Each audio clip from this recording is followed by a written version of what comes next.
Miobo an Jehovah ry tany rehetra, manompo an Jehovah amin'ny fifaliana, mankanesa ao anatrehany amin'ny fiobiana. Aoka ho fantatrareo fa Jehovah no Andriamanitra, izy nanao antsika ary azy isika dia olony sy ondry fiandrany.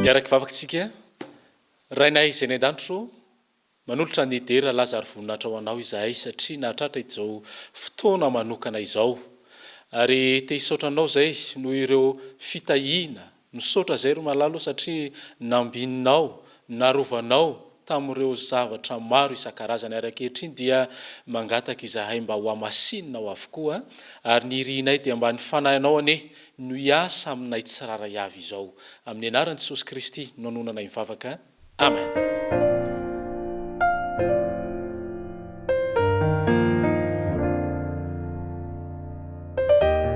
Faly miarabantsika tsiraray avy tratran'ity andro manokana sabata manokana ity izay eo amin'ny sampana tanora mpitondra ny kluban'ny aventurier na ny mpisantatra izay eto amin'ny tanora adventista dia faly miarabantsika natratra ity andro sabata ity ary mirary mba ho sabata hitantsika fifaliana sy fafinaretana ny ity sabata ity. Mankasitraka.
Yana mai mitantana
ankehitriny a dia manasanao indray a andrian'ny baibolinao a ka nokatra izay voasoratra ao amin'ny azana apôstôly.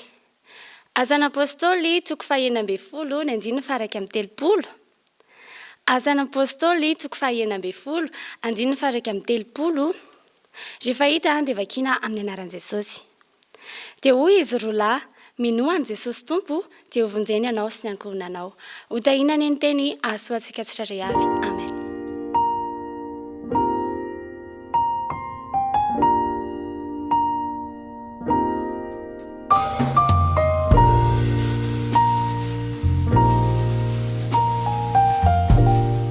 Iaraka ivavaka isika. Rainay izay ny an-danitro, misaotra makasitraka anao ary manome voninahitra anao izahay satria nomenao ity sabata ity. Misaotra ray malalo noho ny fitantananao anay, misaotra noho ireo fitahiana, misaotra noho ny fahasalamana hery sy tanjaka izay mbola natafinao anay tsiraray avy. Ankehitriny ray malalo dia mangataka izay mba ho avelanao ny eloka tsiraray avy.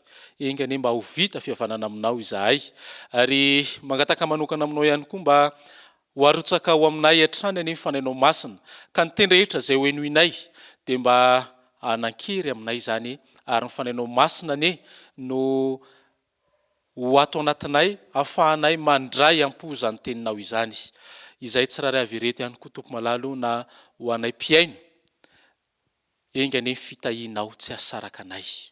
Ny fiadananao ane ho aminay tsiraray avy ary maniry ihany koa izahay mba hanasitrananao manokana ho an'ireo izay mandalo tsy fahasalamana ary hitahianao ho an'ireo izay mila izany ihany koa. Tompo Ray Masino, ny mahasoa rehetra dia tanteraha ho aminay fatononona vavaka amin'ny anaran'i Jesosy Kristy. Saotra Tompo malalo.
Amin'ny fanampom-pivavahana ho amin'ny fanatitra sy ny ampafolony indray isika.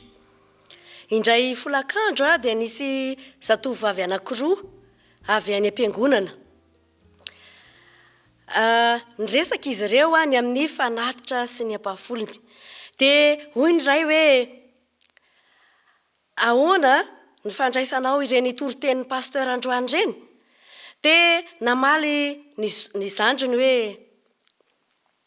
ny anahy lany tamin'ny fanomanana fety daholo ny volako dia tsy nahanana mihitsy aho tamin'ity androany ity fa zao handray lesona manaraka ary ny anao nanahoana dia namaly azy le ray hoe ny anahy kosa vao nandray vola dia nalako aloha ny an'Andriamanitra ary rehefa vita izay a dia nampiasaiko ny ambiny rehetra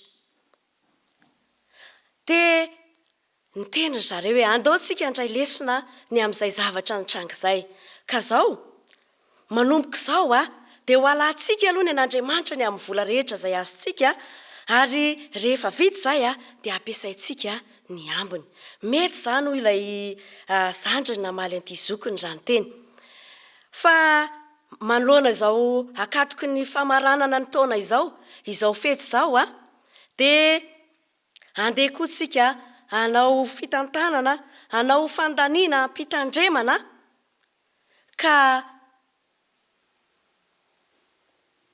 azo antoka isika fa rehefa vita ny fety a dia mbola tsy lany a ny eo am-pelantanantsika manana ampiasaina isika tsiraray avy ary anomana ihany koa isika fanatitra ho an'Andriamanitra izay aterintsika isan-kerinandro ary hanohanantsika ihany koa ny asan'Andriamanitra manerana izao tontolo izao. Hoy mantsy ny tenin'Andriamanitra ao amin'ny Matio 2:20 hoe aloavo an Kaisara izay an Kaisara ary ho an'Andriamanitra izay an'Andriamanitra. Amen. Vavaka isika, Andriamanitra rainay tsara indrindra ny an-danitro, misaotra fa nampianarinao izahay tamin'ity androany ity ny amin'ny tokony tantananay ny volanay manoloana izao fety izao. Omeo fahendrena izahay ka hanome ho anao izay tokony ho anao ary hampiasa ny ambiny kosa araka ny fitantanana izay mety eo amin'ny fiainanay tsiraray avy ka raha tapitra ny fety dia mbola hanana vola ho ampiasaina izahay amin'ny anaran'i Jesosy. Amen.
eo amin'ny toroteno atsika indray isika raka izy androany ary andeha hijery zavaboary anankiray isika ka vorona kely anankiray mitovy amin'ny tsikirovana no tantaraiko amintsika androany tahaka izao ity vorona kely ity vorona kely ity rehefa nivelany ihany dia omena anarana ny vorona dia itimy no nameny ireo manampahaizana anazy ho anarany tahaka ny ahoana ro ianareo raka izy ny mahakasika nyty timy itimy dia vorona kely izay nanaova ny manampahaizana fanandramana ka nofandriana izy ary ity timy ity no azo tamin'ny fandrika voalohany indrindra inona natao tamin'ny timy io anareo nasiana fandraisam-peo kely tao amin'ny lamosiny mba hahafantarana hoe ay zany alehan'ny timy ary tahaka ny ahoana ny alavirandalana vitany ary toy ny ahoana ny zavatra taon'ity timy ity isan'andro ireo manampahaizana ireo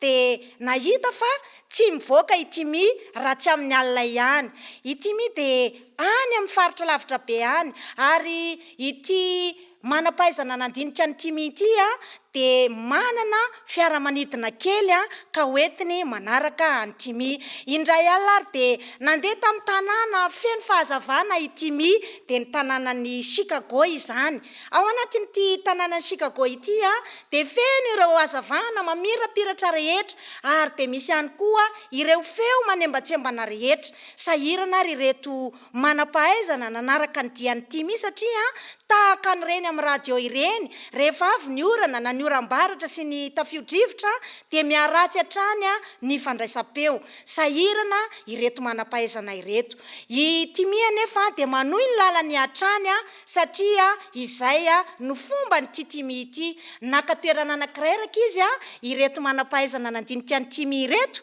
ka nipetraka hoe ay zara ny misy any timy amin'izao fotoana izao satria fantany fa tokony aheno any timy foana izy ireo rehefa tonga amin'ny toerana anankiray izy ireo dia nipetraka injany fa eno tokoa raka izy ny feo any timy kanefa dia ao anatiny tafio-drivotra sy ireo tontolo mifamaofao be dia be eto amin'ity tany ity tao anatin'izany dia nanohy ny diany hatrany itimy ary rehefa nandeha izy nandeha dia tsy maintsy hamakivaky fary anankiray hiampita any amin'ny tanàna anankiray indray ity fary ity raka izy dia tena lavitra be tokoa ary dia nisidina ambonin'izany itimy nanana eritreritra ireto manampahaizana ireto fa ahoana ary ny ahatongavany timy ihany satria izy dia amin'ny alina no mandeha ho iateo ary na dia maizikitana ary ny andro dia mandeha ihany izy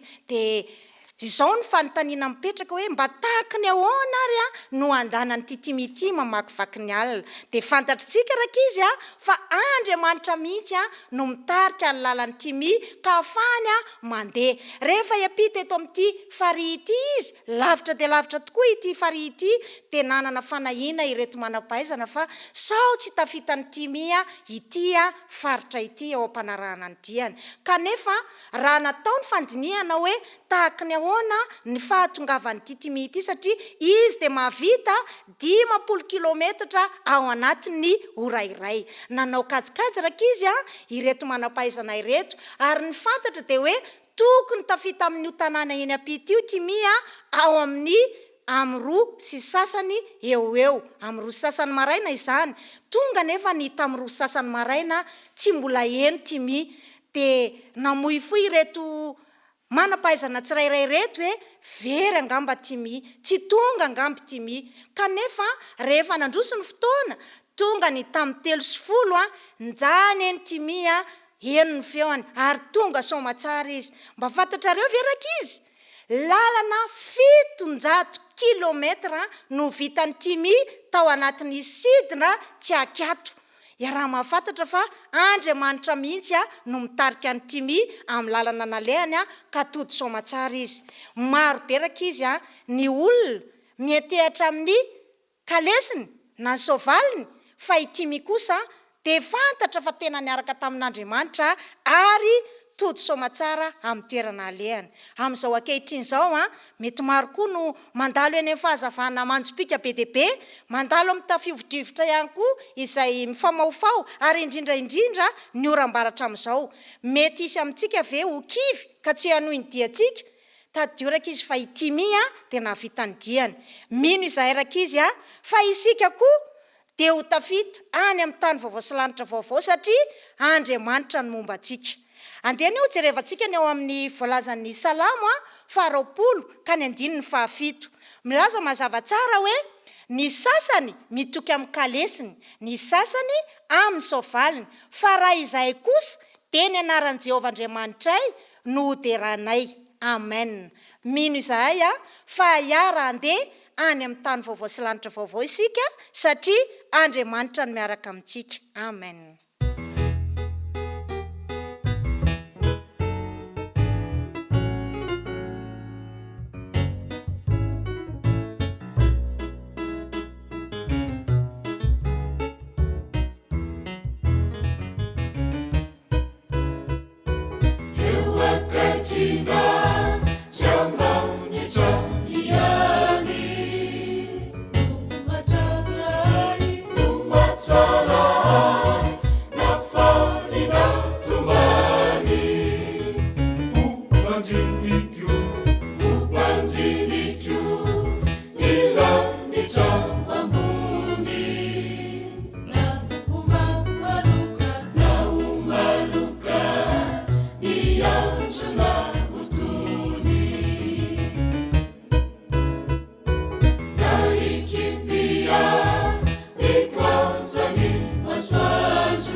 See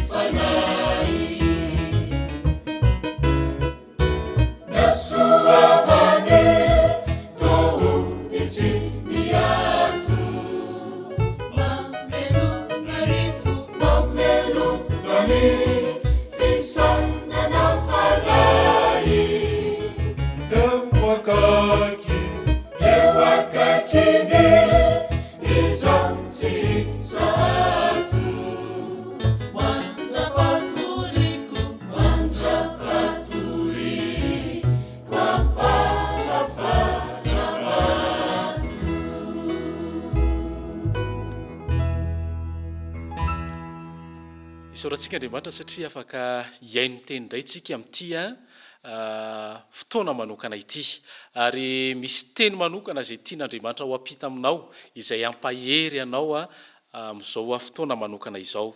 Tantara anankiray no andeha hisintomantsika lesona ampidiry antsika izao fotoana manokana ianoantsika ny tenin'andriamanitra izao. Nisy tanora iray atao hoe Mika, tena be faniriana ity Mika ity tea omby aingana izy ary tea laza, tea hanana vola sy fiainana tsara. Isan'andro izy dia mifoha maraina miaraka amin'ny tanjona anankiray. Ny fanontaniana mipetraka rehefa mifoha maraina izy dia hoe inona no ho azoko indray amin'ity androany ity.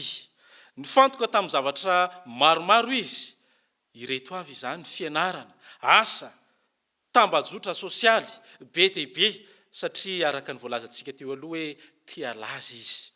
Fa nisy zavatra anankiray anefa tsy tao anatiny fandaharam-piainany mihitsy. Inona hozy izy ho anareo? Andriamanitra. Tsy mba tao anaty fandaharam-piainany Mika mity Andriamanitra. Indray andro resy ny avizanana izy sy ny fahadisom-panantenana. Na dia nahavita zavatra maro azy izy, mbola tsy tanteraka mihitsy ny fifaliany satria nanino? Mbola nahatsiaro fahabangana teo amin'ny fiainany. Nisy namana anankiray nanantona azy indray andro nanontany azy hoe fa maninona ianao no mbola tsy faly nefa efa manana zavatra maro isan-karazany? Tsy namaly Mika tamin'izay fotoana izay, fa indray hariva tonga tao am-piangonana izy. Tsy hoe satria teo avy, fa satria very lalana izy. Ary rehefa tao am-piangonana izy dia zao nandre teny anankiray, teny izay nataony mpitory-teny hoe katsao aloha ny fanjakan'Andriamanitra. Zany teny izany no eny Mika. Tsy ny hoe ny teny mivantana tamin'ny Andriamanitra tamin'io fotoana io hoe diso ny lara-pamehanao. Tamin'io fotoana ihany koa dia nandre ity teny manokana ity izy hoe minoa an Jesosy Tompo ianao dia ho vonjena. Araka ny voalaza ny asan'ny apôstôly 9:10 ka ny 9:30.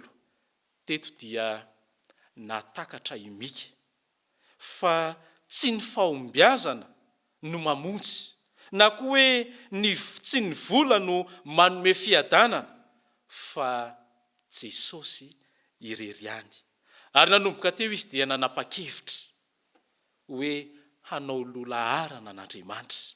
Apetrako amin'i Jesosy ny finoko, ary vokatry ny safidiny dia izao, tsy niova tampoka ny zavatra rehetra, fa niova kosa ny fony.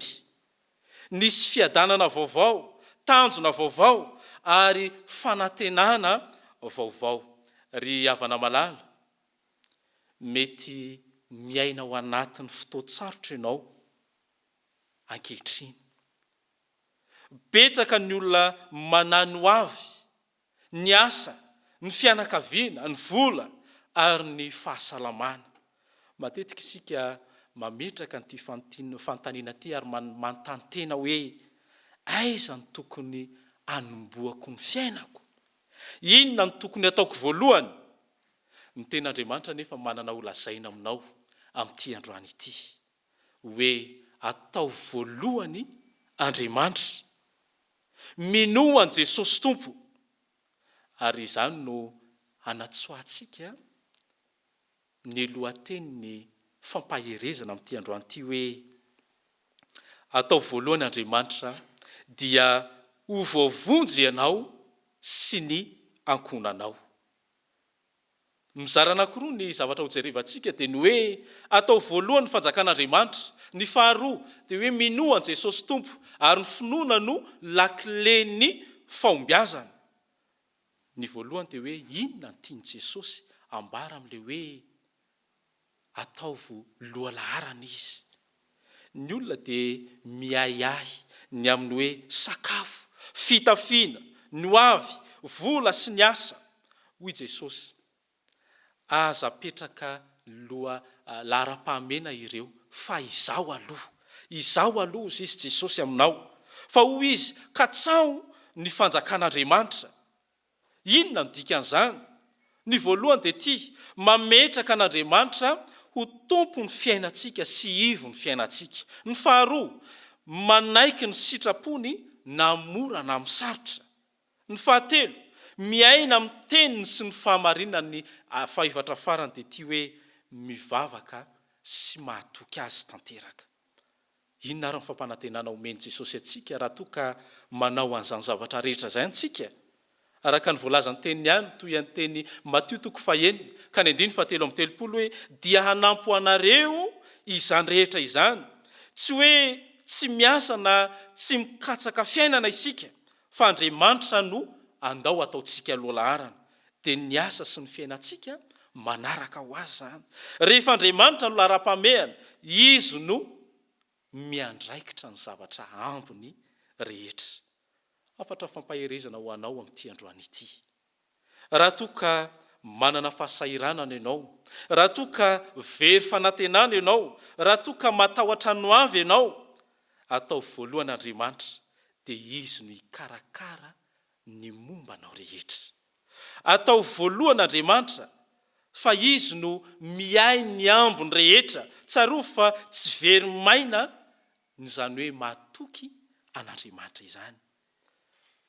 Faharoa no hidirantsika amin'ity androany ity hoe ny finoana no fanalahidiny famonjena araka ny ten'Andriamanitra ifahintsika tany am-boalohany. Asan'ny Apôstôly 2:20 ka 9:2:30. Minoan Jesosy Kristy Tompo dia ho vonjena ianao sy ny ankohonanao. Nisy toe-javatra nitranga tamin'io fotoana io. Paoly sy Silasy nogadraina tsy ara-drariny izy ireo. Nivavaka sy nihiry izy ireo na teo aza ny fijaliana niatra tamin'izy mirahalahy ireto. Niororo ny fonja, nivoha ny varavarana satria mahery nivavaka izay nataon'izy mirahalahy. Nanontany ilay mpiandry rehefa nivoha ilay varavarana, inona no ataoko mba ho vonjenao? Teto dia tsy nilaza i Paoly sy ny namany hoe meza mafy, na koa hoe manana vola, na koa hoe hovay aloha ny fiainanao, fa hoy Paoly tamin'izay fotoana izay hoe minoa an Jesosy Tompo. Tia hampahery anao Andriamanitra amin'ity androany ity hoe misy famonjena ho anao manokana, misy fanantenana ho an'ny fianakavianao, misy fiovana rehefa miditra ao an-tranonao Jesosy Kristy. Raha miova ianao dia misy fiantraikany eo amin'ny ankohonanao ihany koa izany. Raha fitinina dia izao hoe andao hanao lolaharana an'Andriamanitra isika. Jesosy no inoana ho famonjena mandrakizay.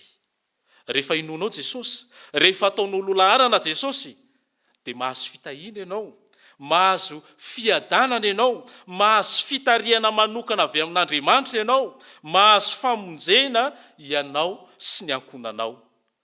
Mipetraka amin'ny fantaniana hoe inona ny lara-pamehana eo amin'ny fiainanao manokana. Misy toerana omenao an'Andriamanitra ve eo amin'ny fiainanao? Tian'Andriamanitra raha hanapa-kevitra ianao anio hoe hanomboka hifandray amin'Andriamanitra isan'andro san'andro. Hino sy hitoky an Jesosy na inona zava-misy ary hanolotra ny ankohonanao eo amin'Andriamanitra. Ry havana malala, tsy very izay manome toerana voalohany an'Andriamanitra. Tsy very izay mino an Jesosy, anio atao voalohany fanjakan'Andriamanitra, fa izy no afaka hanome ny zavatra rehetra. Mino an Jesosy Tompo dia ho vonjena ianao. Ho tanteraka aminao ane ny teny tamin'ity androany ity hoe araka ny voalazany Asan'ny Apôstôly 2:9 ka ny 9:30 hoe ho vonjena anie ianao sy ny ankohonanao. Amen. Iaraka ivavaka isika. Rainay izay ny an-danitro, isaoranay manokana ianao satria nanome anay ny teninao ho fampaherezana anay tsiraray avy ireto. Misaotra tompo malalo satria tsy tara ny teninao aminay. Ary tamin'ity androany ity nananatra anay ianao, nampahery anay ianao fa tokony hanao lolaharana anay, loalarana anao ary tokony hino anao araka ny voalazany teninao fa hovonjeny izay rehefa manakina ny fiainanay aminao. Tomporay masino mety mandalo fahasahiranana izao miaino anao manokana izao, mety mandalo fitsapana, mety mandalo zavatsarotra, inonay fa hanampy anay ianao, hamonjy anay ianao amin'izao fotoatsarotra zay lalovanay izao. Andriamanitra, ny fitahinao sy ny fiadananao ane ho aminay tsiraray avy, ary ny famondraponao ihany koa no atafinao anay, ny fahasoavanao ane tompo malalo no ho aminay tsiraray avy ereto, fa tononona izany vavaka izany amin'ny anaran'i Jesosy Kristy. Amen.